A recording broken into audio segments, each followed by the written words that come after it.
We got our hands on the raw footage of Kamala Harris's 60 Minutes interview. Last October, in the heat of the election, Harris, Hail Mary with CBS. But the network was caught deceptively editing this answer. Watch. But it seems that Prime Minister Netanyahu is not listening. We're not going to stop pursuing what is necessary for the United States to be clear about where we stand on the need for this war to end. But it seems that Prime Minister Netanyahu is not listening. The Wall Street Journal said that that your administration has repeatedly been blindsided by Netanyahu. And in fact, he has rebuffed just about all of your administration's entreaties. Well, Bill, the work that we have done has resulted in a number of movements in that region by Israel that were very much prompted by or a result of many things, including our advocacy for what needs to happen in the region. And we're not going to stop doing that. We're not going to stop pursuing what is necessary for the United States to be clear about where we stand on the need for this war to end. Trump sued CBS for $10 billion. Do we not want the truth? This is what I just spoke about yesterday, about the toxic relationships that liberals are used to.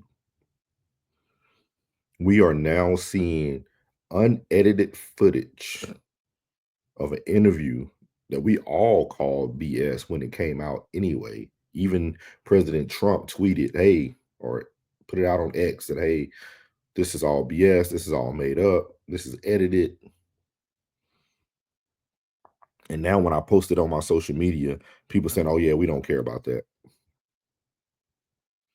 Oh, yeah, that's not important. You guys just don't like Donald Trump. You just don't like President Trump. I think it'd be easier if you guys just say you don't like President Trump than to try to even give Harris any credit that she could have did a better job. I think it would be much easier to just accept that you guys say, hey, I don't like President Trump. And maybe and Harris just wasn't going to get it done either. Because at this point, you guys are defending someone who lied to you, who deceived you. And I know what I'm going to get on the pushback. Well, you guys, President Trump kept telling you guys that Project 2025 wasn't true. Because you guys are looking, oh, these executive orders fall right in line with Project 2025. I can take that on the chin. I can respect that. With that being said, how are you guys going to continue to allow people to push false narratives in front of your face? At least Donald Trump is following through with everything that he said he was going to do. Period. Regardless if you like it or not. This is crazy. And it looks like they might settle. But before that happens, the FCC released the full interview, unedited, and we have the tape. They talked for an hour and left a lot out. Here's an answer that never made air. Watch. I'm trying to understand how it is that with this emphasis on the border, the numbers of crossings quadrupled under the first 3 years of the Biden-Harris administration. How did that happen?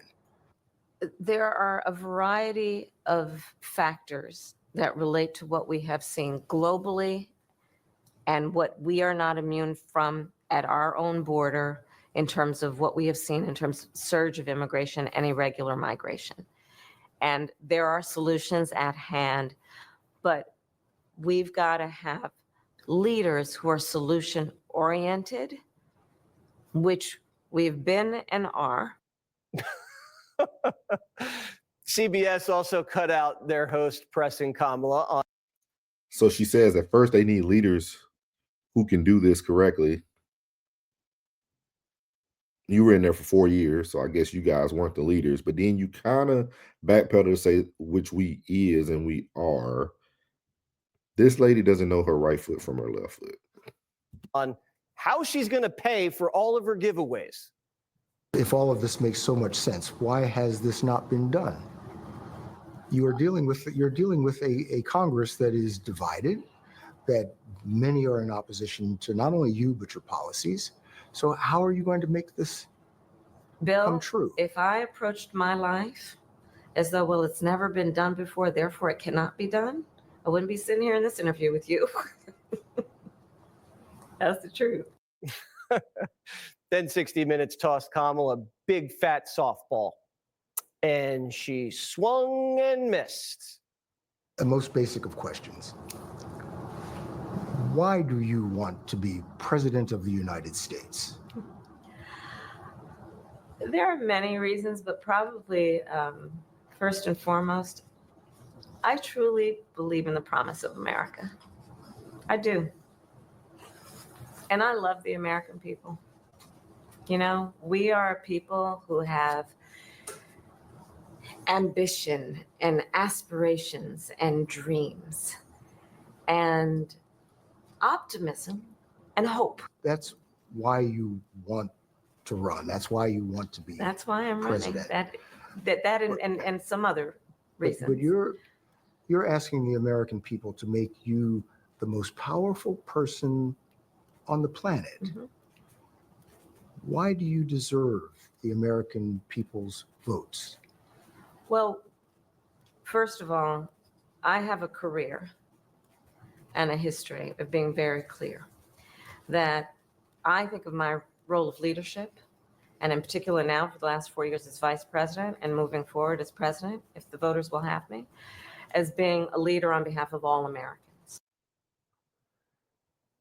Kamala wasn't the only one having a rough night. One of the crew guys misgendered Madam Vice President. Is that what you needed? Yes, sir. Yes, ma'am. 30 seconds of silence, please, for Ruth Jones.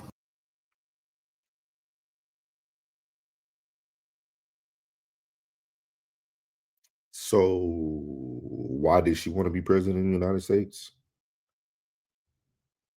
Because of the promise of American people? You guys got to be kidding me at this point. This is what y'all thought would be better? And if you go and watch the unedited full hour and some change that's put out by FCC, she talks about the tariffs, and they kept asking her about why isn't it tariffs still? It was tariffs already still put in place from President Trump, excuse me, first presidency. They were still in place. So we're so up in war about these tariffs and how it's going to ruin America. And you guys know there's still tariffs put in place that have been in place this whole time. It just wasn't told to you that they were out there. Anyway, man, y'all like, comment, share, and subscribe. I don't get our culture. I don't understand America anymore. I don't know if you guys want truth or lies. And I'm starting to see that you guys want lies. So lie to me. Tell me how much you love my channel. Make sure you like, comment, and subscribe. As like I always end everything, God loves you, which is most importantly, I love you. You're beautiful, and your boy's out. Let go.